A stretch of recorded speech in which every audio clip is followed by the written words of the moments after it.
restore the dignity of the National Assembly. At least that's according to Amani Coalition leader Musalia Mudavadi, who argues that the recent allegations of corruption against parliamentary committees could destroy the reputation of the august House. Mudavadi now wants the House leadership to step up and clear Parliament's reputation. Tafadhali mupambane, murudishe heshima ya bunge, kwa sababu wiki hii imekuwa mbaya sana kwa bunge. Watu kusema kwamba kamati za bunge zote zimeingiliwa. Kwa hivyo wakitoa report, hawatoi report ambayo ni halali. Kwa hivyo sisi tunawasihi kama wajumbe, stand firm, kule mbele, muhakikishe kwamba heshima ya bunge itarudi na bunge isionekane kwamba wabunge wanaguzwa ili maripoti ambayo ni hafifu yatoke kule. It is very important for our nation. The Alliance has agreed to support the motion to have the 2017 general elections held in December and not August as stipulated in the Constitution. However, they do say that the government must then extend the tenure of independent electoral and boundaries commissioners.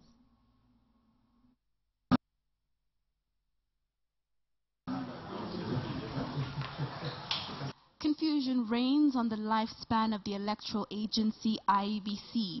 CORD and Jubilee alliances have locked horns on whether or not to extend the tenure of the electoral body beyond November 2017 when its term expires. If you do elections in August 2017, the danger we fall into is this, that if there is to be a runoff, there will be no commission to do a runoff, because the term of the current commissioners expire on the 9th of November. The argument on the fate of IEBC stems from a bill tabled by the Ugenya Member of Parliament seeking a constitutional amendment to push the election date from August to December 2017. The MP says an August election will disrupt the school calendar and the country's budgetary making process. However, members of the Jubilee Party maintain that a new team of IEBC commissioners will not be able to handle a general election of that magnitude just a month after appointment. I want to sound an alarm to my colleagues in the CORD coalition. You can use every trick in the book, including changing the election date. IEBC are in office until you bring serious violation of the Constitution.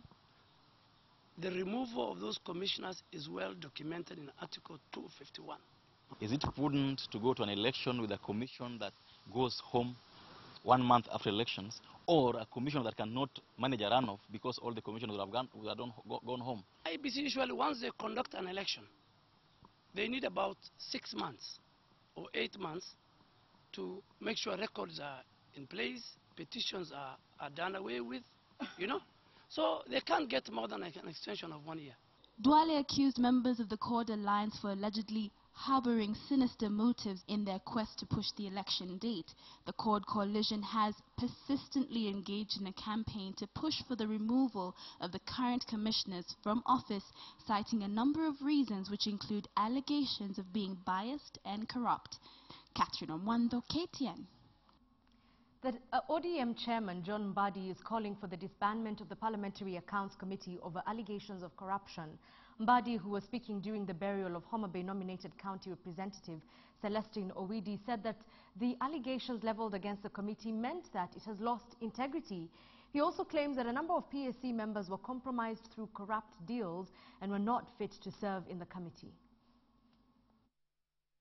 Go on with passing vote of no confidence on Ababu because there was no evidence, number one. Number two, there were serious allegations on many members. And number three, this thing became political. But finally, what I would say about that case of Park, to redeem the image of Parliament, Park must be dissolved and reconstituted afresh.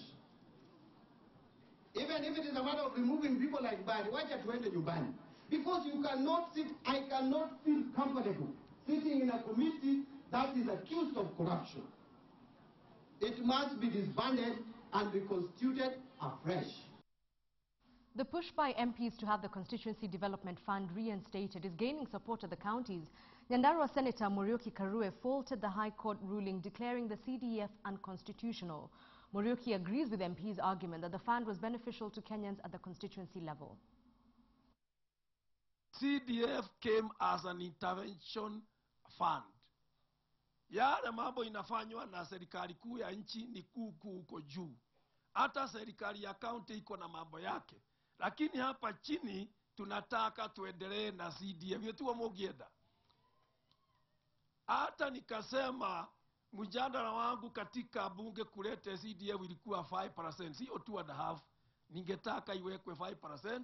Hii mashule na choo ya shule na kujenga hoo na nini tufanye haraka. Senator Gideon Moi on Saturday evening presided over the launch of the Ruben and Alice Chisora Foundation. The foundation is founded as an honor to the late Ruben Chisora, a leader who contributed to social development, particularly in the fields of agriculture and politics. The foundation seeks to continue the social work of the late Chisora, with Senator Moi urging all leaders to emulate him in his quest to empower ordinary Kenyans. Ruben did a lot in his short life, and if you look at the pictures that we are seeing tonight, it tells you what type of a person he was. And so we thought as a family that it's good to remember what he did in his life.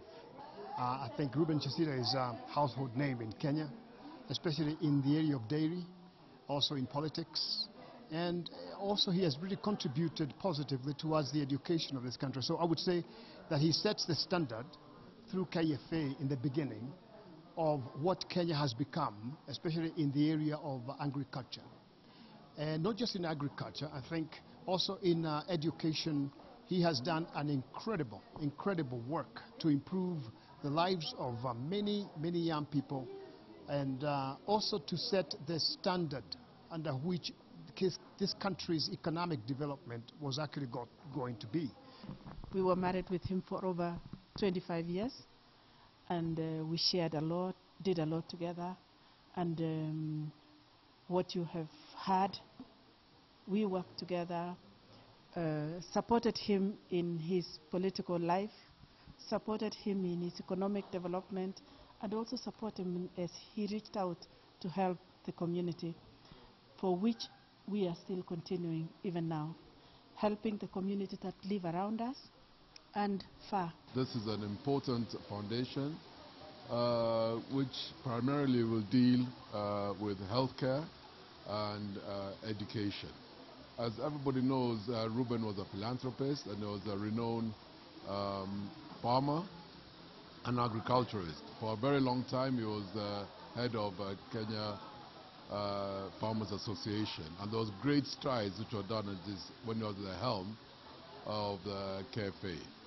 And the history of Ruben is known. I always like to say that he was a legend in the agricultural and dairy sector, and as I said, a philanthropist and a person who went out of his way to give his own to those who didn't have. So this is just a continuation. He passed away, but it's a continuation of his life's work and given to others, to the less fortunate, an equal chance and opportunity to compete in this world. From news of the Chisora Foundation, let's have a look at sports. And the ITF Wheelchair Team African Cup qualifier entered day 3 on Saturday at the Nairobi club, with a host of players recording mixed results. South Africa's Sean Delister emerged victorious over Kenya's Caleb Odio, while in the women's category, Morocco's Ori Azur defeated Kenya's Jane Adhiambo. The competition will conclude today.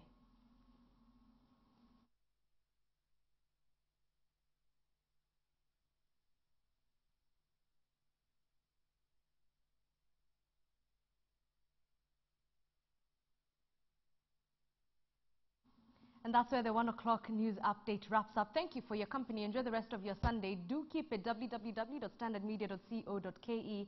My name is Edith Kimani. Good afternoon.